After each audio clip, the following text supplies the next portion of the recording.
G'day, boys. How you going? Doing good. How are you?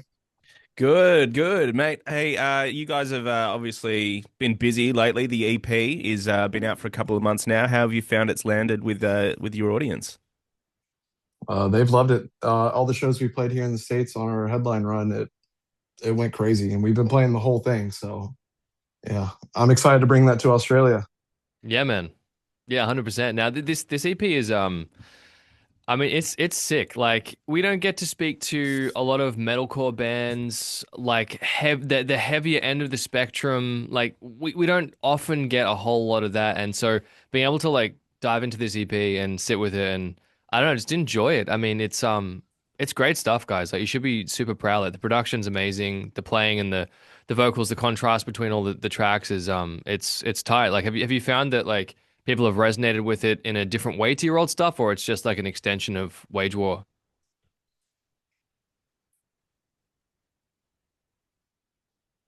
Oh, I thought Cody was going to take that.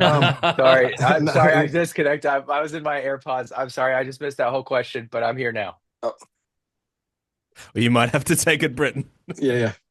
Oh, it's been really good. The EP I wouldn't say is out of left field, and I wouldn't say it's a complete like return to form, but we just had a lot of fun with it. We've always been a heavy band.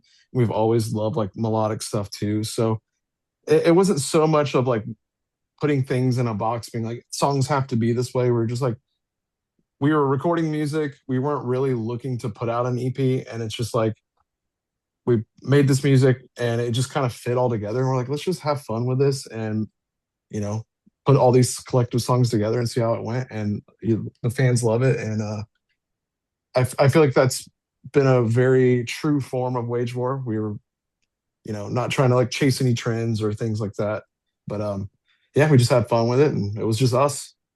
Yeah, just to follow up on that, and maybe Cody, you can answer this one. And I don't Yeah. know if I don't know if you want to weigh in on this afterwards, Britton, but like, Yeah. does this feel like the most Florida thing you guys have ever done as a band?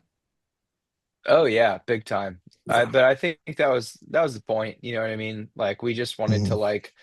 I feel like the EP is like as important as the music of it is. I think it's important for us to like establish our brand and like who we are. And I think we spent a lot of the first few records, like, I think we put out some really great music, but I think we've struggled to like find our identity and find our place, in this world, you know what I mean? And there's a lot of things that are blending together these days. And more than ever, like we wanted to have our not only our own like sonic footprint, but also like same, visual footprint. And I feel like now, like, people are calling it gator core or swamp core or whatever. But Yeah, man. yeah, I mean, I Yeah. think we're just like this is us. This is what we do. This is where we're from. Surprisingly, no other band has really claimed it, at least in the same way that we have.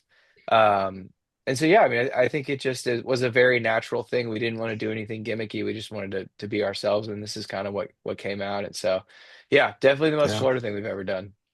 Yeah, Well, hell we yeah. we get exposed like via pop culture, obviously, to I guess the ideas of Florida, and there seems to be this sort of swamp side and like the catfish hunting side, and then there's like, oh, that's the place old people move because it's warm, and then there's It's the true. whole Miami The situation as villages. well. So it seems like a big melting pot. Where does the metal scene fit into Florida? I mean, I there's always been a mean, giant metal scene and it's specifically been in Tampa, but there's a lot of really big deathcore and death metal bands that's come out of there. But we're more like Central Florida, so like bands like Under Oath and Day to Remember and things like that kind of came out of our area, and it's just been always great metalcore and things like that coming out of Florida. So it was, I don't know, it was definitely a big inspiration when we were coming up.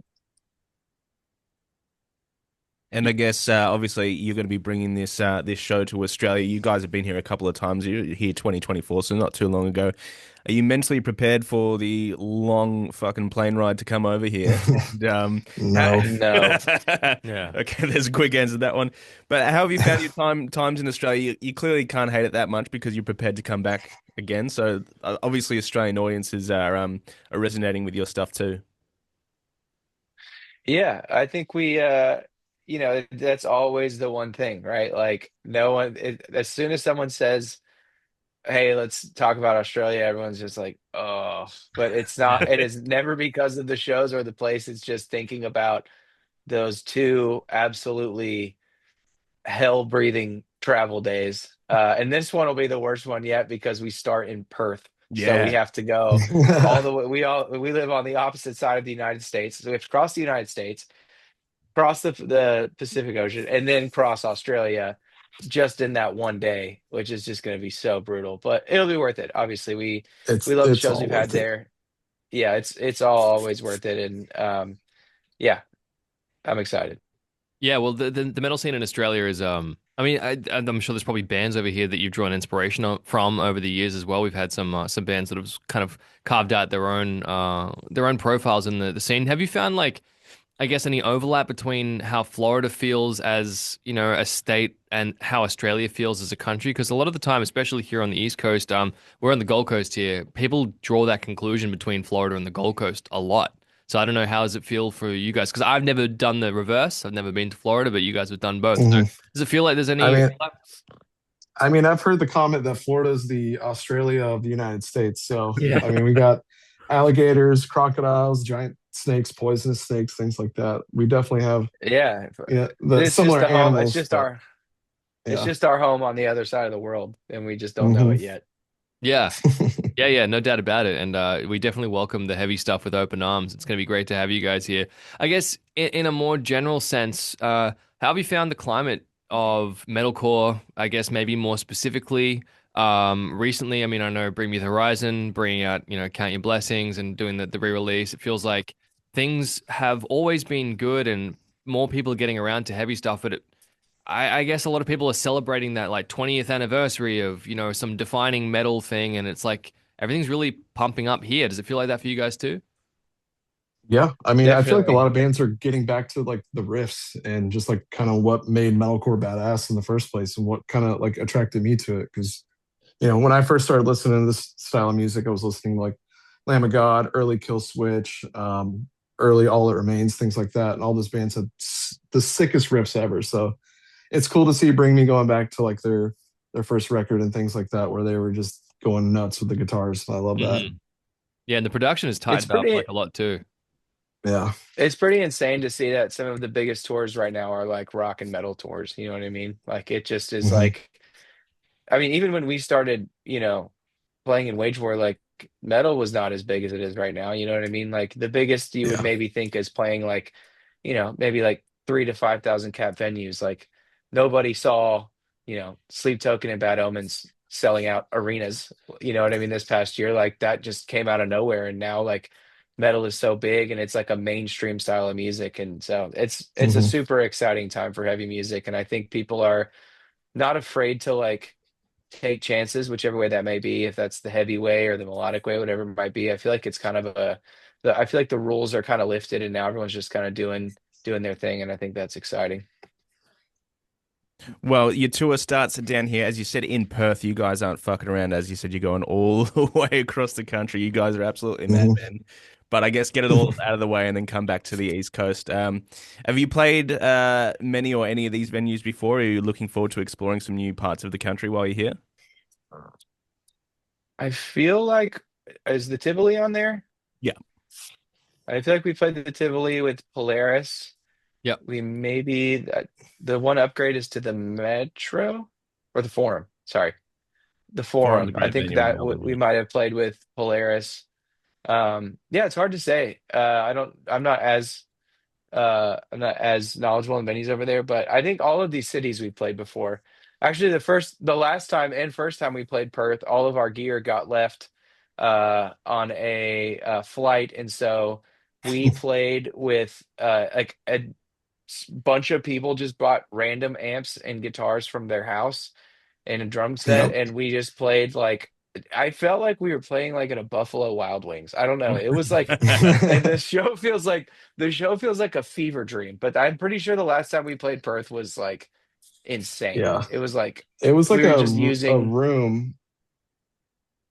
Yeah, it was There like was a room we were carpet. playing I in. feel like it was a floor stage. I don't know. It was crazy. It was with Make Them Suffer, Yeah, I think. But Oh, it was yeah. sick. It was a weird room, and then you go outside. It's like a restaurant, and you just the door opens. You just hear people screaming. I was like, okay. It sounds like it's worse for the diners than the music punters. I mean, like, Yeah, Yeah. maybe. yeah, it's Or good they're one way. headbanging.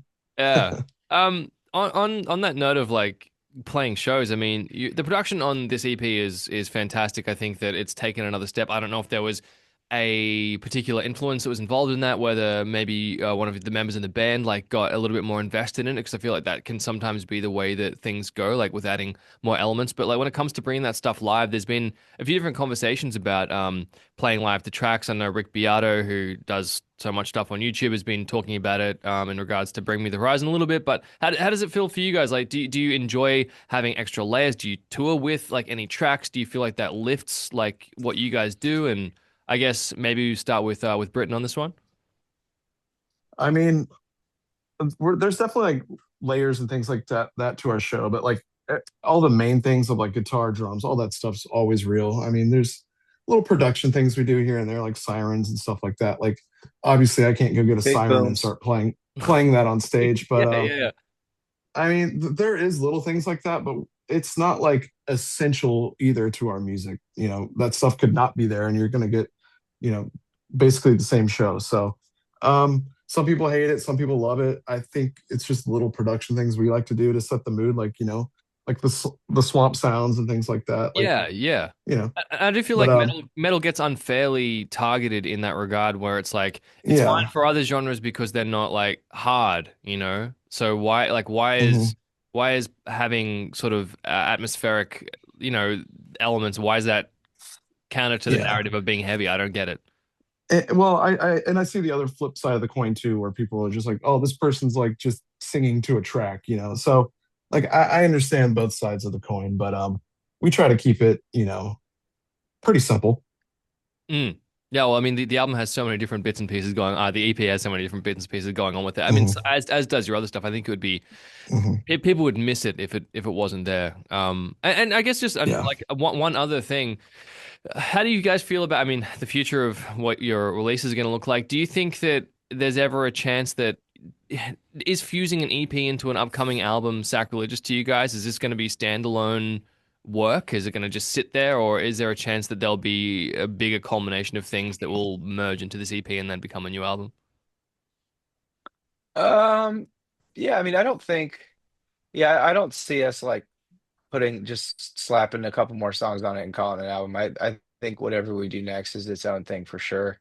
Maybe there's a song or two incorporated, but no, I think that I really want this to be its own thing and kind of be its own staple, and then whatever is next be what that is as well. But yeah, I mean, I think there's a lot of interesting ways to like dice up music these days. You know what I mean? Like people were doing the single game for a while where it was just single single single single single single single album, and then fans got mad that too many singles were coming out for the album, which is just crazy.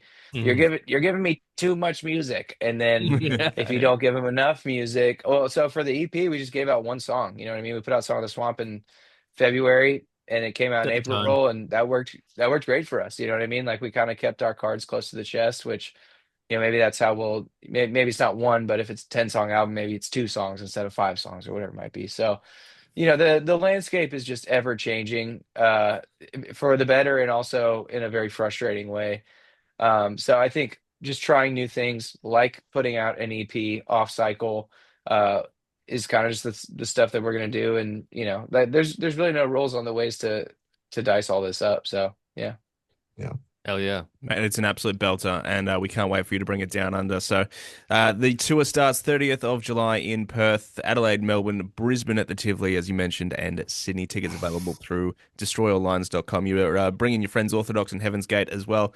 Boys, thanks so much for taking the time for us, and hmm thanks for coming down under. We look forward to your shows, like immensely. It's going to be huge. Viva Swampcore. All right. We'll see you there. That's Thank you. right. Thank you guys. Thanks, boys. Legendary. Appreciate it. Peace.